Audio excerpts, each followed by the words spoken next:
আচ্ছা, এবার আমরা জানব তরলে গ্যাসীয় পার্টিকেলের দ্রাব্যতার উপরে চাপ কিভাবে প্রভাবিত করে। তো আমরা আহ, জানি যে নির্দিষ্ট উষ্ণতা যদি স্থির থাকে, নির্দিষ্ট উষ্ণতায় কোনো তরলে গ্যাসের দ্রাব্যতা চাপ বাড়ালে বৃদ্ধি পায়। তো কিভাবে সেটা আমরা বুঝব? ধরলাম এই একটা পিস্টন, এখানে এই তরল তরল রয়েছে, এখানে ঢাকনাযুক্ত পিস্টন, ওপরে এটা হচ্ছে যে পিস্টন। তো এইখানে ধরলাম গ্যাস পার্টিকেল রয়েছে, গ্যাস পার্টিকেল রয়েছে। তো প্রাথমিক অবস্থায় ধরলাম, যখন প্রাথমিক অবস্থায় ধরলাম এর চাপটা যা হোক একটা ধরলাম যে চাপটা হলো P1। তার মানে কি, এই যে তরল দ্রাবক তার মধ্যে এই যে গ্যাসীয় পার্টিকেলগুলো রয়েছে, এটা সম্পৃক্ত অবস্থায় বা সাম্যাবস্থায় বলতে পারি, যে এই গ্যাস পার্টিকেলগুলো তরল দ্রাবকের মতো দ্রবীভূত অবস্থায় একটা দ্রবণ তৈরি করে রয়েছে।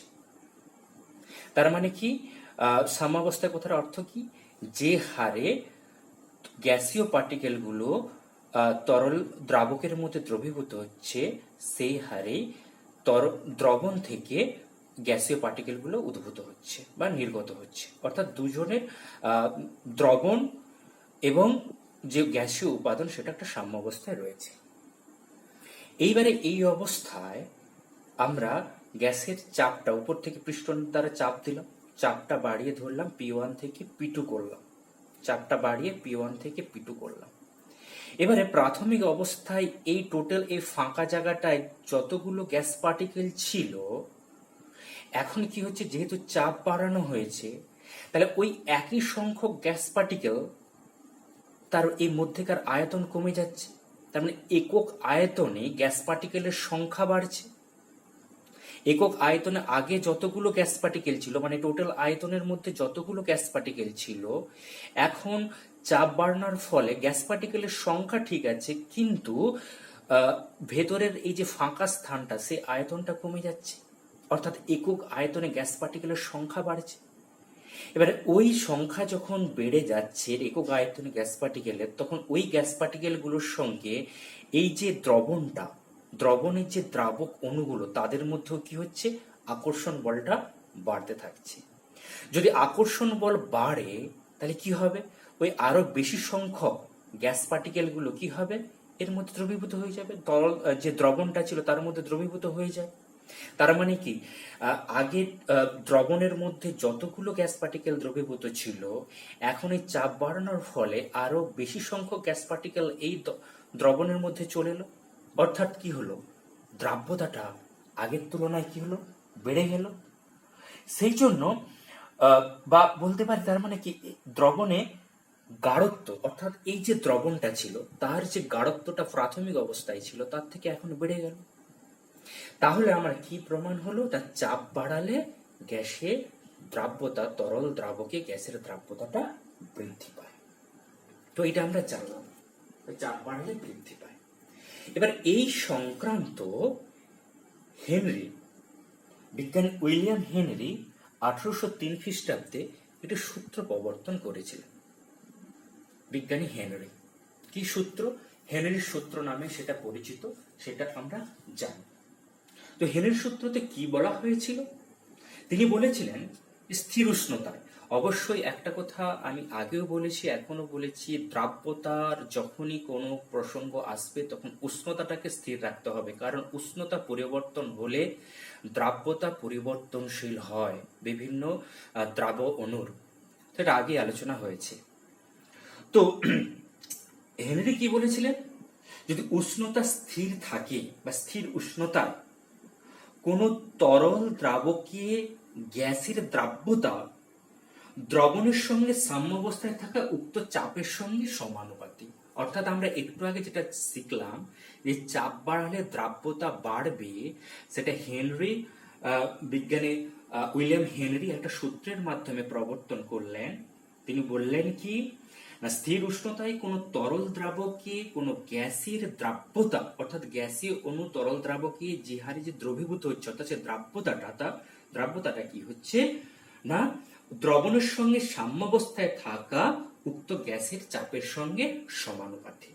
অর্থাৎ চাপ যদি বাড়ানো হয় তাহলে দ্রাব্যতাটাও বাড়তে থাকবে। তাহলে চাপ বাড়ালে দ্রাব্যতা বাড়বে, যেটা আমরা একটু আগে শিখলাম, সেটা বিজ্ঞানী হেনরি ব্যাখ্যা দিলেন, একটা সূত্রের মাধ্যমে বললেন। তো আমরা দ্রাব্যতা অর্থাৎ কি বুঝি না, একটা নির্দিষ্ট পরিমাণ দ্রাবকে কতটা পরিমাণ দ্রাবটা দ্রবীভূত রয়েছে। তো দ্রাব্যতাটাকে যদি আমরা মোল ফ্র্যাকশন বা মোল ভগ্নাংশ দিয়ে প্রকাশ করি, তাহলে দ্রাব্যতাটাকে যদি আমরা গ্যাসীয় উপাদানের গ্যাসীয় দ্রাবের তরল দ্রাবকে দ্রবীভূত যে হচ্ছে সেই দ্রাব্যতাটা বা গ্যাসীয় পার্টিকেলের যে কতটা পরিমাণ দ্রবীভূত হচ্ছে সেই দ্রাব্যতাটাকে যদি আমরা মোল ভগ্নাংশ এক্স দ্বারা প্রকাশ করি এবং চাপটাকে যদি আমরা পি দ্বারা প্রকাশ করি, তাহলে হেনরির সূত্র অনুযায়ী কি হবে, পি ভ্যারিজ অ্যাজ এক্স। তাহলে এটা কি সমানুপাতিকে চাপ বাড়ালে তাহলে দ্রাব্যতাটা বাড়ছে, তার দ্রাব্যতাটাকে আমি কি দিয়ে প্রকাশ করলাম, মোল ভগ্নাংশ দিয়ে প্রকাশ করলাম। তাহলে চাপ বাড়ালে দ্রাব্যতাটা বাড়ছে। তাহলে এই সমানুপাতিকে যদি আমরা সমান করতে চাই, একটা সমানুপাতে ধ্রুবক আনতে হয়। ধরলাম সেটা ধ্রুবকটা হলো কে এইচ ইন্টু এক্স। এই কে এইচটাকে বলা হয় কি না, যে হেনরি সংক্রান্ত ধ্রুবক বা হেনরি ধ্রুবক রূপে আমরা বলতে পারি। তাহলে পি ইকুয়ালস টু হয়ে যাচ্ছে কি কে এইচ ইন্টু এক্স। এটা হলো কি হেনরির সূত্র থেকে আমরা এটা ব্যাখ্যা করতে পারি, সূত্র থেকে। তাহলে এই যে কে এইচ এর মানটা কিসের উপর নির্ভর করে, কে এইচ এর মানটা নির্ভর করবে গ্যাস ও তরল দ্রাবকের প্রকৃতি এবং উষ্ণতার উপরে। এটা আমি একটু পরে বলছি। এই কে এইচ এর মানটা নির্ভর করবে কার উপরে না, গ্যাস ও তরল দ্রাবকের প্রকৃতি, দ্রাবকটা কিরকম রয়েছে তার উপর নির্ভর করবে, উষ্ণতার উপর অবশ্যই নির্ভর করবে। এখন এখানে একটা প্রসঙ্গ বলে রাখি যে আমরা এই যে একটা পাত্রে যখন আমরা গ্যাস পার্টিকেলকে দ্রবীভূত করব, ধরলাম একাধিক গ্যাস পার্টিকেল রয়েছে, ধরি বায়ুকে যদি আমরা এখানে প্রেসার দিয়ে প্রবেশ করাই, তাহলে বায়ুর মধ্যে কি রয়েছে, নাইট্রোজেন রয়েছে, অক্সিজেন রয়েছে, কার্বন ডাইঅক্সাইড রয়েছে, বিভিন্ন উপাদান রয়েছে। তাহলে একাধিক গ্যাস পার্টিকেলকে যদি আমরা তরল দ্রাবকের মধ্যে দ্রবীভূত করার চেষ্টা করি, তো সেক্ষেত্রে কি হবে, সেক্ষেত্রে এই হেনরির সূত্রটাই একটু অন্যভাবে লেখা হবে। আংশিক চাপ ক্লাস 11-এ পড়া আছে। আংশিক চাপটা কাকে বলে না, যদি কোনো একটা পাত্রে একাধিক গ্যাস মিশ্রণ রাখা হয়, যে গ্যাস মিশ্রণের উপাদান গ্যাসগুলি যারা নিজেদের মধ্যে কোনো বিক্রিয়া করে না, এরকম যদি গ্যাস মিশ্রণ রাখা হয়, তাহলে প্রত্যেকটি গ্যাস ইন্ডিভিজুয়ালি ওই পাত্রের দেওয়ালে যে চাপ দেবে সেটাকে বলা হবে তার আংশিক চাপ। তাহলে এইখানেও সেরকম, যদি একটা তরল দ্রাবকে একাধিক গ্যাসের মিশ্রণ, যে গ্যাসগুলো নিজেদের মধ্যে বিক্রিয়া করবে না, এরকম কতগুলো গ্যাসের মিশ্রণ যদি দ্রবীভূত করার চেষ্টা করা হয়, তো সেক্ষেত্রে প্রত্যেকটা গ্যাসের যদি 1 নম্বর গ্যাসের যদি আমরা আংশিক চাপকে P1 ধরি এবং তার মোল ভগ্নাংশকে যদি আমরা x1 ধরি, তাহলে হেনরির সূত্র অনুযায়ী কি হবে, আংশিক চাপটা তার মোল ভগ্নাংশ ওই গ্যাস পার্টিকেলের মোল ভগ্নাংশের সঙ্গে সমানুপাতিক। বা এখান থেকে বলতে পারি P1 ইকুয়ালস টু, এখানে ওই যে হেনরি ধ্রুবক এটাকে যদি আমরা ওই 1 দিয়ে প্রকাশ করি, K1 ইন্টু x1। একই রকম ভাবে যদি আরেকটা গ্যাস পার্টিকেল হয়, তার যদি আংশিক চাপটা P2 হয়, তাহলে P2 ভ্যারিজাজ হবে কি ওই গ্যাস পার্টিকেলের মোল ভগ্নাংশের সমানুপাতিক, তাহলে আংশিক চাপটা হবে ওই গ্যাস পার্টিকেলের মোল ভগ্নাংশের সমানুপাতিক। বা এখান থেকে একই রকম ভাবে বলতে পারি P2 equals to K2 into x2 বলতে পারি আমরা। তাহলে এইভাবে আমরা একাধিক গ্যাস মিশ্রণ যদি একটা তরল দ্রাবকের মধ্যে দ্রবীভূত করা হয়, তো সেক্ষেত্রে হেনরির সূত্রটাকে আমরা এভাবে ব্যাখ্যা করতে পারি। এবারে আমরা এই যে এটা মানে হেনরির সূত্রটা, এখানে আমরা দ্রাব্যতাটাকে কি দিয়ে প্রকাশ করছি, মোল ভগ্নাংশ। যদি মোল ভগ্নাংশ দিয়ে প্রকাশ করেছি, যদি আমরা এটা মোল ভগ্নাংশ না বলে মোলার গাঢ়ত্ব দিয়ে প্রকাশ করতাম, দ্রাব্যতাটার পরিমাণটাকে যদি মোলার গাঢ়ত্ব রূপে প্রকাশ করতাম, তো মোলার গাঢ়ত্বকে যদি সি দিয়ে প্রকাশ করা হয়, তো একই রকম ভাবে এখানে হয়ে যাবে কি, যে চাপের সমানুপাতি সি ভ্যারিজ এজ পি, বা এখান থেকে আমরা বলতে পারি কি C equals to K H into P. একই রকম ভাবে এই কে এইচটাকে বলা হচ্ছে কি হেনরি ধ্রুবক।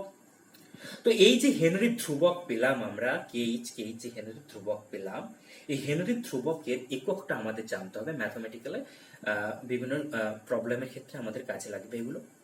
তো আমরা যদি এইখান থেকে একটু সলভ করার চেষ্টা করি, তো পি সমান কি ছিল, কে H into x.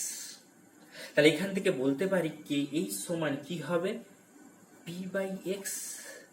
P by X, যেখানে পিটা কি চাপ আর এক্সটা কি মূল ভগ্নাংশ।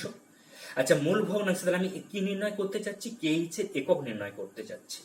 তাহলে মূল ভগ্নাংশের কি কোনো একক থাকে? মূল ভগ্নাংশের একক হয়, মূল ভগ্নাংশ মানে কি, যার মূল ভগ্নাংশ আমি ক্যালকুলেট করতে চাই তার মূল সংখ্যা ডিভাইডেড বাই টোটাল মূল সংখ্যা। তাহলে কি মূল ভগ্নাংশ কি উপরেও লবেও মূল হরেও মূল, সেই জন্য কি মূল ভগ্নাংশের কোনো একক নেই। বাট চাপের তো একক আছে। চাপের একক আমরা বিভিন্ন আমরা ক্লাস 11 বা নিচু ক্লাসও পড়েছি চাপের একক। চাপের এককে আমরা atmosphere, torr, bar, dyne per centimetre square, newton per metre square বিভিন্ন এককে প্রকাশ করতে পারি।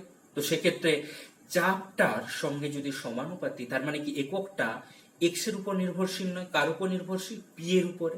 তার মানে কে এইচ এর একক কি হবে, পি এর একক, অর্থাৎ চাপের এককের সঙ্গে সমান হবে। অর্থাৎ আমরা বলতে পারি অ্যাটমসফিয়ার, টর, বার ইত্যাদি আমরা বলতে পারি। এইবারে আমরা গুরুত্বপূর্ণ কতগুলো বিষয় আমরা জানবো। এই যে কে এইচ বা হেনরি ধ্রুবক, এই ধ্রুবকের কিছু বৈশিষ্ট্য আমরা জানবো।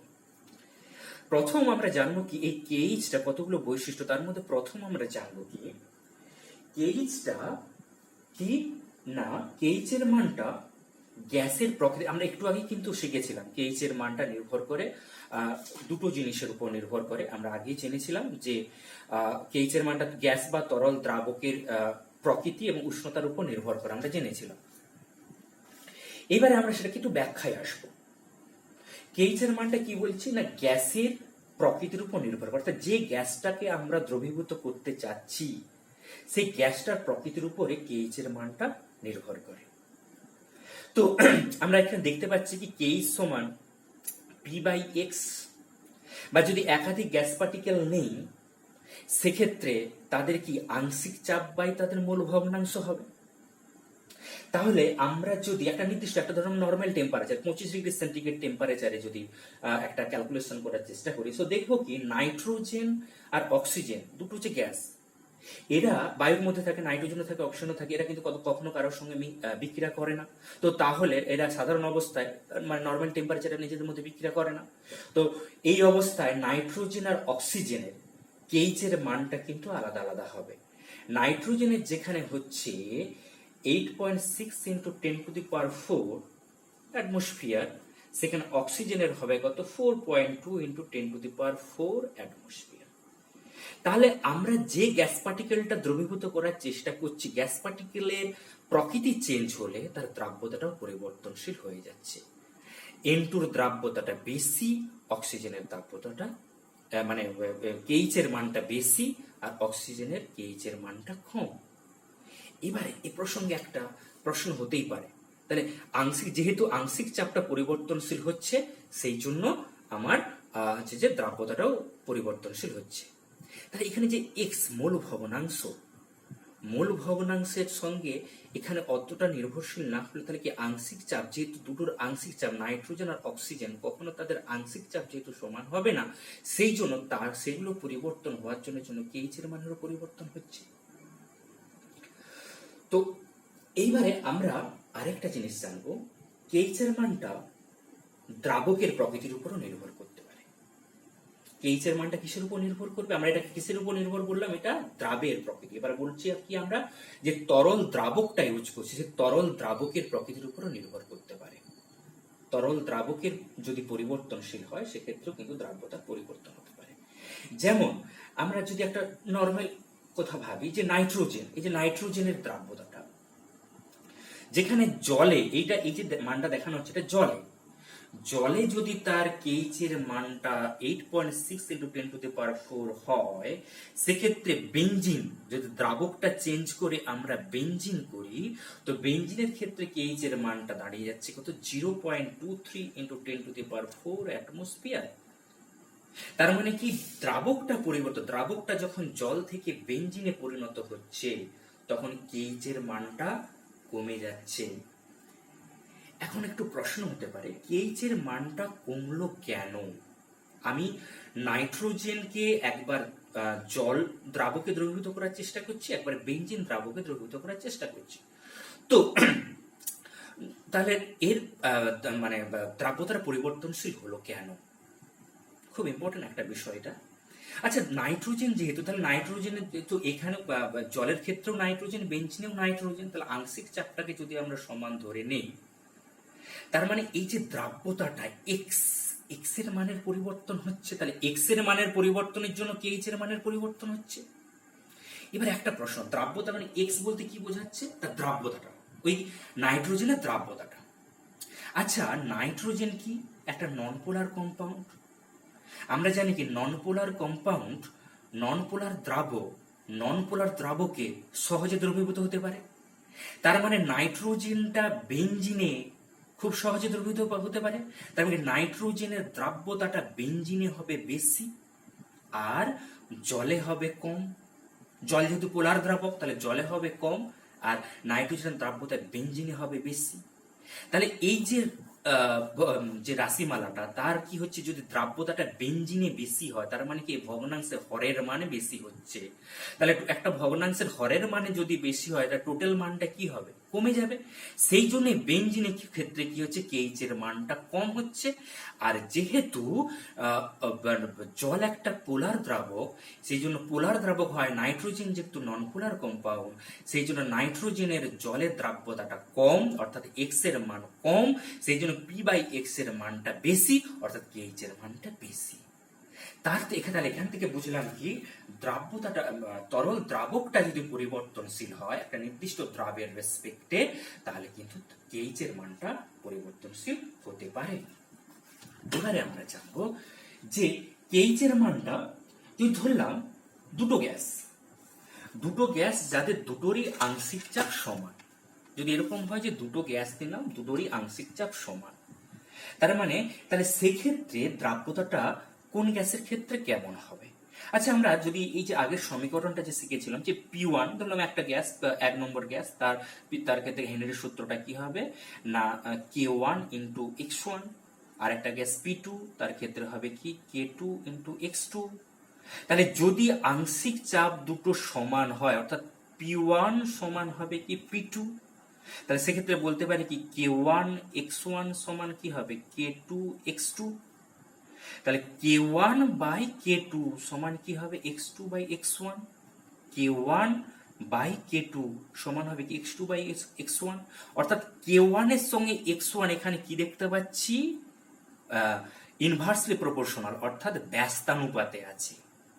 তাহলে এখান থেকে আমরা বলতে পারি যে যদি দুটো গ্যাসের যে দুটো গ্যাস আমরা দ্রবীভূত করবো, তাদের যদি আংশিক চাপ একই হয়ে যায়, তাহলে স্থির উষ্ণতায় একটি নির্দিষ্ট তরল দ্রাবকে কোনো গ্যাসের কেইচ এর মানটা, তার দ্রাব্যতা কেইচ এর মান বেশি হবে কার, তার দ্রাব্যতার মান কম। তাহলে কেইচ এর মানটা যার বেশি হবে তার দ্রাব্যতা কম, অর্থাৎ K1 এর সঙ্গে এখানে X1 যেহেতু ইনভার্সলি প্রপোর্শনাল, অর্থাৎ এখান থেকে আমরা বলতে পারি যার X1 কম তার K1 বেশি, আর X2 যার কম তার K2 বেশি, অর্থাৎ ইনভার্সলি প্রপোর্শনাল। অর্থাৎ কেইচ এর মানটা তার দ্রাব্যতার সঙ্গে ব্যস্তানুপাতিক হবে। কখন না, যদি দুটো গ্যাসের আংশিক চাপ সমান হয়। এবার আরেকটা কি আছে, যে উষ্ণতা বৃদ্ধি করলে কিন্তু আমার কেইচ এর মানটা বাড়তে পারে। উষ্ণতা বাড়লে কেন কেইচ এর মানটা বাড়বে? আমরা জানি কি কেইচ সমান কি, আমরা আগে পেয়েছি উষ্ণতা বাড়লে বলছি কেইচ এর মান বাড়বে। তাই কেইচ সমান কি P/X।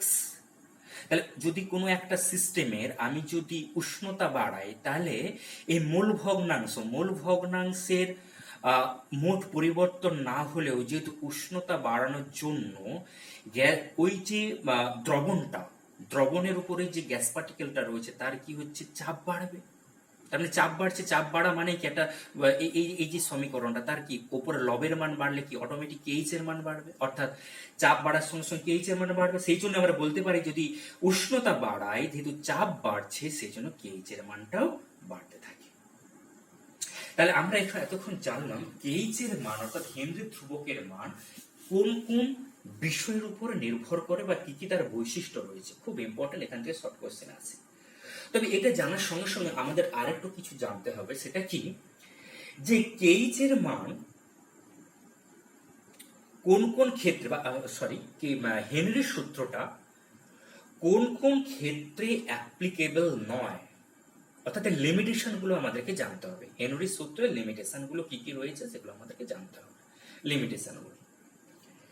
তাহলে প্রথম কি বলবো না, হেনরির সূত্রটা তাদের ক্ষেত্রে যে এতক্ষণ যে বলা হলো যে ওই যে বিভিন্ন গ্যাস পার্টিকেল গুলো দ্রবীভূত হবে এর মধ্যে, তরল দ্রাবকের মধ্যে দ্রবীভূত হবে। এবারে কি হচ্ছে, ওই তরল দ্রাবকে দ্রবীভূত হবে এবং আবার ওই তরল দ্রাবক থেকে সাম্যাবস্থা যখন ক্রিয়েট হবে তখন কি হবে, তরল দ্রাবক থেকে কিছু গ্যাস পার্টিকেল আবার উপরের দিকে উঠতে থাকবে। তো হেনরির সূত্র কোন ক্ষেত্রে প্রযোজ্য নয়? ধরলাম অধিক যে সমস্ত তরল দ্রাবকে যদি কোনো গ্যাস অধিক মাত্রায় দ্রবীভূত হয়, যেমন অ্যামোনিয়া জলে কি হচ্ছে, অধিক মাত্রায় দ্রবীভূত হয়। অ্যামোনিয়া সেই নিচু ক্লাসে আমরা পড়েছি যে অ্যামোনিয়া যদি কোনো জায়গায় দূষণ হয় তো আমাদের চোখের সংস্পর্শে চোখ জ্বালা করে, তো সঙ্গে সঙ্গে আমাদেরকে জলের ঝাপটা নেওয়া হয়। জলের ঝাপটা নিলে কি হবে, সেই অ্যামোনিয়াটা জলে দ্রুত দ্রবীভূত হয়ে আমাদেরকে ওই বিপদ থেকে মুক্ত করতে পারবে। তার মানে যে সমস্ত গ্যাসীয় পার্টিকেলের দ্রাব্যতাটা অনেক বেশি, তাদের ক্ষেত্রে কিন্তু হেনরির সূত্রটা অ্যাপ্লিকেবল নয়।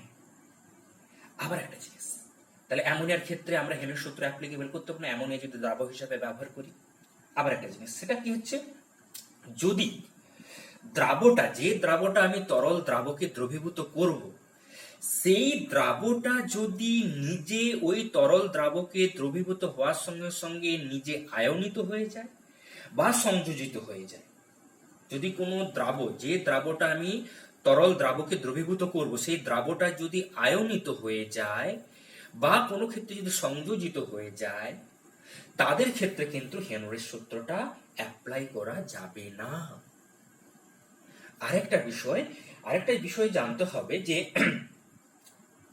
কোন ক্ষেত্রে, আরেকটা না, যদি যে দ্রাবটাকে আমরা তরল দ্রাবকে দ্রবীভূত করে দ্রবণ তৈরি করার চেষ্টা করছি, সেই দ্রাবটা যদি তরল দ্রাবকে বিক্রিয়া করে যায়, বিক্রিয়া করে গেলে যদি কোনো তরল দ্রাবকে বিক্রিয়া করে যায় গ্যাসীয় দ্রাবক, তাহলে কিন্তু হেনরির সূত্র অ্যাপ্লাই করা যাবে না।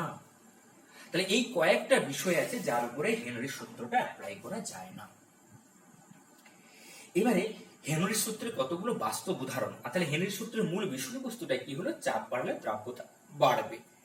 তো এর কতগুলো বাস্তব উদাহরণ, একটা ছোট্ট ইজি উদাহরণ তোমরা নিচে পড়েছো, সোডা ওয়াটার। যে আমরা কোল্ড ড্রিঙ্কস এর যখন আমরা খাই, আমরা দেখি কি কোল্ড ড্রিঙ্কস এর বোতলে অতিরিক্ত চাপে কার্বন ডাইঅক্সাইড দ্রবীভূত করে থাকে।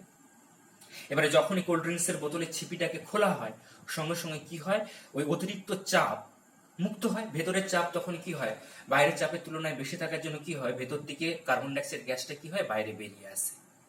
কার্বন ডাইঅক্সাইড গ্যাসটা বাইরে বেরিয়ে আসে, তখন কি হয় না, দ্রাব্যতাটা কমে যায়। তাহলে প্রথমে অতিরিক্ত চাপে বেশি পরিমাণ কার্বন ডাইঅক্সাইডকে দ্রবীভূত করে রাখা হয়েছিল, আবার যখন ছিপিটা খুলে দেওয়া হচ্ছে, চাপ কমে যাওয়ার জন্য দ্রাব্যতা কমে যায়, তাই জন্য সেটা বেরিয়ে আসে। ঠিক আছে। তো আরেকটা জায়গায় খুব ইম্পর্টেন্ট বিষয়, যে আমরা যখন দেখি যে ডুবুরিরা যখন জলের তলায় নামে, তখন তারা জলের তলা থেকে তো শ্বাসকার্য চালাতে পারবে না, সেই জন্য তারা একটা কৃত্রিম শ্বাসকার্য চালানোর জন্য শ্বাসযন্ত্র ব্যবহার করে তারা, এবং সেখানে গ্যাসের সিলিন্ডার নিয়ে, সেই সিলিন্ডারে গ্যাস ভরা থাকে, সেই গ্যাস নিয়ে তারা নিচে নামে। তাহলে ওইখানে গ্যাস সিলিন্ডারে যে গ্যাসটা থাকে, যদি তার মধ্যে আমরা বায়ু ধরে নিই, বায়ুর উপাদান অক্সিজেন, নাইট্রোজেন থাকে, তাহলে কি হচ্ছে, যখন ওই সিলিন্ডার, যখন ডুবুরি সমুদ্রের তলায় নামলো, তখন কি হবে না, ওই যে গ্যাস তখন তো আর জল থেকে তো সে আর অক্সিজেন নিচ্ছে না, তখন ওই গ্যাস সিলিন্ডার থেকে অক্সিজেন, নাইট্রোজেন এই সমস্ত গ্যাসগুলো কি হচ্ছে, তার শ্বাসযন্ত্রের মধ্য দিয়ে তরলে রক্তে দ্রবীভূত হচ্ছে, রক্তে দ্রবীভূত হয়ে সে শ্বাসকার্য চালাতে পারছে। এবার ওই ডুবুরিটা যদি হঠাৎ উপরের দিকে উঠে যায়, অর্থাৎ জলের থেকে উপরের দিকে উঠে যায়, তখন কি হবে, রক্তের মধ্যে যে অক্সিজেন বা নাইট্রোজেন ইত্যাদি ইত্যাদি যে দ্রবীভূত ছিল, তখন হঠাৎ উপরের দিকে উঠে যাওয়ার জন্য কি হচ্ছে, চাপ হঠাৎ কমে যাবে। চাপ যদি হঠাৎ কমে যায় তাহলে দ্রাব্যতাটা কি হবে, যেহেতু দ্রাব্যতার সঙ্গে চাপ সমানুপাতিক, তাহলে কি দ্রাব্যতা হঠাৎ কমে যাবে। হঠাৎ দ্রাব্যতা কমে গেলে কি হবে, ওই যে অক্সিজেন নাইট্রোজেন যেগুলো রক্তের মধ্যে দ্রবীভূত ছিল, সেগুলো কি হবে, দ্রুত অক্সিজেন মানে রক্ত থেকে বেরিয়ে আসবে, নাক দিয়ে বেরিয়ে যাবে। তখন কি হঠাৎ শরীরের ভেতরে বা রক্ত নালীর ভিতরে চাপ হঠাৎ হ্রাস পেয়ে যাবে, তাতে কিন্তু তার স্বাভাবিক শ্বাসকার্য ব্যাহত হতে পারে, বা এমনকি বেশি হলে সেটা মৃত্যু পর্যন্ত হতে পারে। সেই জন্য কি হবে, যখন ডুবুরিকে নদীর তলা থেকে বা সমুদ্রের তলা থেকে উঠবে, তখন আস্তে আস্তে উপরের দিকে যেন ওঠে। তাহলে কি হবে, ভেতরের চাপ বা রক্তের অভ্যন্তরে যে চাপ এবং বায়ুমণ্ডলের চাপ আস্তে আস্তে ম্যাচ হতে থাকবে, ফলে কি হবে, তার কোনো শ্বাসকার্য হবে না। ঠিক আছে, সেই জন্য ডুবুরি এটা ওখানে অ্যাপ্লাই করা যেতে পারে। আবার আমরা জানি কি, আমরা উচ্চতা বাড়লে কি হয়, চাপ হ্রাস পায় উচ্চতা বাড়লে। তাহলে যদি আমরা পাহাড়ে উঠি, তাহলে পাহাড়ে উঠলে কি হবে, চাপ হ্রাস পাওয়ার জন্য দ্রাব্যতাও হ্রাস পাবে। তখন কি হবে, আমরা যে অক্সিজেন শ্বাসকার্যের জন্য যে অক্সিজেন ব্যবহার করি, সেই অক্সিজেনের কি দ্রাব্যতাটা কমবে, অর্থাৎ রক্তের মধ্যে অক্সিজেনের ঘাটতি দেখা দেবে, তখন কি আমাদের শ্বাসকষ্ট শুরু হবে। ঠিক আছে, এই কতগুলো বিষয় হেনরির সূত্রের প্রয়োগ আমরা লক্ষ্য করে থাকি।